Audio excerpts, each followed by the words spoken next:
How to multiply numbers in Excel. Hi everyone, I'm here to assist you today. Without any delay, let's jump right in. First, open Excel. As you can see, I have two numbers, A and D, and I want to multiply it. So, simply click on the cell where you want your answer to be. In my context, it's C column. Simply type in equal sign.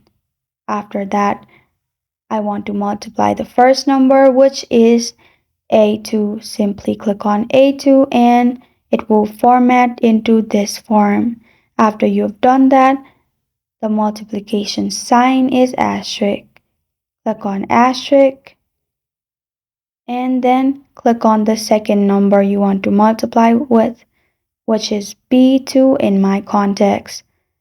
After that, simply press on enter and your answer will pop up. If you want answer in all columns, drag it till the last. As you can see, automatically answer appeared.